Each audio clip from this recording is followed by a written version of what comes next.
به جرئت میتونم بهتون بگم اینو هیچ کس تا حالا به شما نگفته بود. تشریف بیارین اینجا، وارد تنظیمات گوشیت که شدی صفحه نمایشو بزن، یه ذره که بیای پایینتر نوارپیمایشو وارد شو، این گزینه دایره و جستجو رو روشن کن. حالا خاصیتش چیه؟ شما توی اینستاگرام هستی، یه فیلمی داره پخش میشه، این آهنگشو میخوای انگشت بیا این دکمه وسط که نگهداری، این گزینه سمت چپو بزنی، آهنگو مستقیم برای شما دانلود میکنه از گوگل.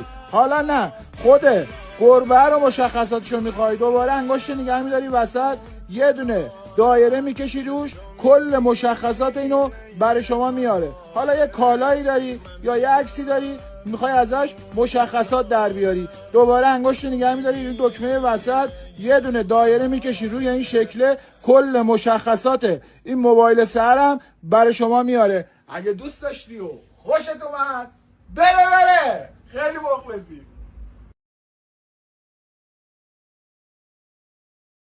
هنوزم وقتی حافظه گوشیت پر میشه میری عکس و فیلمات رو پاک میکنی.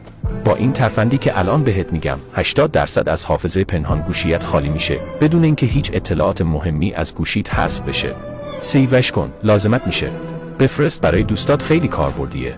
وارد مرورگر گوگل یا کروم میشیم. بالای صفحه 3 نقطه رو میزنیم. تنظیمات رو انتخاب میکنیم. این قسمت حریم خصوصی و امنیت. حذف کردن داده های مرور رو وارد میشیم. گزینه ساعت قبل رو میزنیم و میذاریمش روی از ابتدا تا الان. حالا حذف داده ها رو بزن و در آخر حذف. با این روش 80% از حافظه مرورگرت خالی میشه و باعث میشه گوشیت خیلی روونتر کار کنه. اگه از این ترفندا میخوای بنویس ترفند.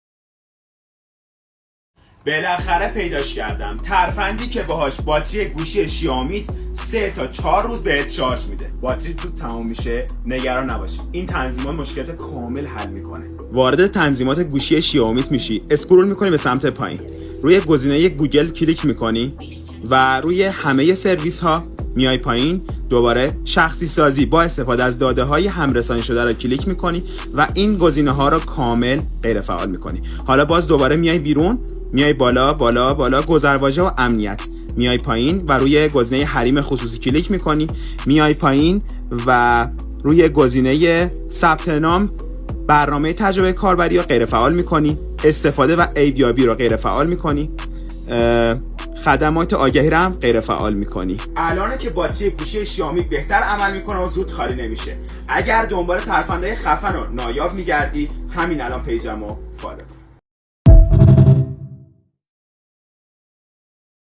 صدای گوشیتو 2 برابر کن با شماره گیری ستاره مربع 0283 مربع، دومی رو انتخاب میکنیم و تمام. این پست رو ذخیره کن که گمش نکنی. پیج منم فالو کن که کلی آموزش رایگان تو پیجم گذاشتم.